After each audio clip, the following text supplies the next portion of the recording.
नमस्कार दोस्तों, भारत एक सोच देख रहे हैं आप। दोस्तों, मायावती ने अब पूर्वांचल की राजनीति पर फोकस करना शुरू कर दिया है। एक के बाद एक मायावती चुन चुनकर अपने प्रत्याशी उतार रही हैं और अब मायावती ने गोरखपुर और बस्ती में भी खेल कर दिया है। दोनों लोकसभा सीट पर मायावती ने अपना उम्मीदवार घोषित कर दिया है। दोस्तों, ये कहा जा रहा है कि मायावती इस चुनाव में इतना शांत क्यों हैं, लेकिन मायावती शांत रहकर ही सारे समीकरण साध रही हैं और इसकी झलक उनके टिकट बंटवारे में देखने को मिल रही है।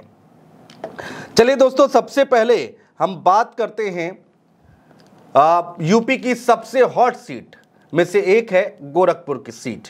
इस सीट की सबसे पहले हम बात कर लेते हैं। दोस्तों, मायावती ने गोरखपुर से प्रत्याशी का ऐलान कर दिया है। यहां से बीएसपी ने जावेद सिमनानी, जी हां, जावेद सिमनानी को अपना उम्मीदवार घोषित किया है। जावेद सिमनानी छात्र राजनीति से बीएसपी का झंडा लेकर आगे चल रहे हैं। गोरखपुर में एक तरफ भारतीय जनता पार्टी से रवि किशन हैं, दूसरी तरफ समाजवादी पार्टी की तरफ से काजल निषाद चुनावी ताल ठोक रही हैं और अब जावेद सिमनानी को चुनावी मैदान में उतारकर मायावती ने मुकाबला बहुत ही ज्यादा रोचक कर दिया है, या फिर यूं कहे कि त्रिकोणीय बना दिया है। जावेद गोरखपुर के नक्खास चौक के रहने वाले हैं और प्रिंटिंग प्रेस व्यवसायी हैं, प्रिंटिंग प्रेस का व्यवसाय से जुड़े हुए हैं। जावेद सिमनानी का पूरा परिवार बीएसपी से जुड़ा रहा है। जावेद सिमनानी छात्र जीवन से राजनीति कर रहे हैं।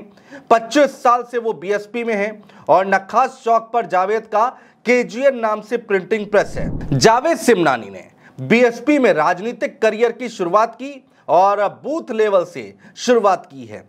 इसके बाद सेक्टर अध्यक्ष, सेक्टर प्रभारी, बीएसपी के मुख्य जोन कोऑर्डिनेटर, जिला उपाध्यक्ष, जिला कोषाध्यक्ष, जिला महासचिव, जिला सचिव, गोरखपुर ग्रामीण विधानसभा के प्रभारी के पद पर रह चुके हैं। दोस्तों, जावेद सिमनानी के अगर हम पिता की बात करते हैं तो उनका नाम है नियाज अहमद खान।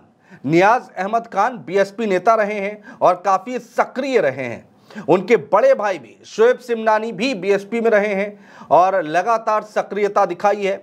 जावेद सिमनानी ने टिकट मिलने पर बीएसपी सुप्रीमो मायावती का शुक्रिया अदा किया और कहा कि जनता जानती है कि वो गोरखपुर के बेटे हैं। तो दोस्तों, ये तो बात हो गई गोरखपुर सीट की और अब बात करते हैं बस्ती लोकसभा सीट की। जी हां दोस्तों, बस्ती लोकसभा सीट पर भी मायावती ने अपना प्रत्याशी उतार दिया है और यहां पर बड़ा खेल किया है। मायावती ने यहां पर उम्मीदवार घोषित करने के बाद बड़ा खेल कर दिया है। बस्ती में लोकसभा चुनाव से पहले बीजेपी को बड़ा झटका लगा है। 35 साल से बीजेपी की राजनीति में सक्रिय पूर्व बीजेपी जिला अध्यक्ष दयाशंकर मिश्रा ने बीजेपी छोड़कर बसपा का दामन थाम लिया है। दयाशंकर मिश्रा को बीएसपी ने बस्ती लोकसभा सीट से अपना प्रत्याशी घोषित कर दिया। दयाशंकर मिश्रा की बीजेपी में कद्दावर नेताओं में गिनती होती है। दयाशंकर मिश्रा के बीएसपी ज्वाइन करते ही इस सीट पर सारे समीकरण बिगड़ते दिखाई दे रहे हैं। अब कहा यह जा रहा है दोस्तों कि ऐसे में भारतीय जनता पार्टी को इस सीट पर नुकसान उठाना पड़ सकता है। क्यों, यह भी हम आपको बताने जा रहे हैं। दरअसल दोस्तों, दयाशंकर मिश्रा हरैया विधानसभा के रहने वाले हैं। इससे पहले जो 2 लोकसभा चुनाव हुए हैं उसकी अगर हम बात करते हैं तो दोस्तों, बीजेपी सांसद हरीश द्विवेदी को हरैया विधानसभा से अच्छी खासी लीड मिली थी, जिसकी वजह से दोनों बार उन्होंने जीत का परचम लहराया। तो अब चूंकि दयाशंकर मिश्रा बीएसपी में आ गए हैं तो बीजेपी का चुनावी गणित हरैया में बिगड़ता हुआ दिखाई दे रहा है। दोस्तों, दयाशंकर मिश्रा की ब्राह्मण वोटर्स में खासी अच्छी पकड़ मानी जाती है। अब बस्ती सीट पर एक तरफ हरीश द्विवेदी मैदान में है तो दूसरी तरफ इंडिया गठबंधन की ओर से रामप्रसाद चौधरी को टिकट दिया गया है। वहीं बीएसपी ने बीजेपी नेता को अपने पाले में लाकर टिकट दे दिया है, यानी कि बीएसपी से दयाशंकर मिश्रा ताल ठोक रहे हैं। जाहिर है ऐसे में बस्ती का चुनाव बेहद दिलचस्प होने जा रहा है। तो दोस्तों, दोनों लोकसभा सीट पर मायावती ने अपने पत्ते खोल दिए हैं। एक है गोरखपुर, दूसरी है बस्ती।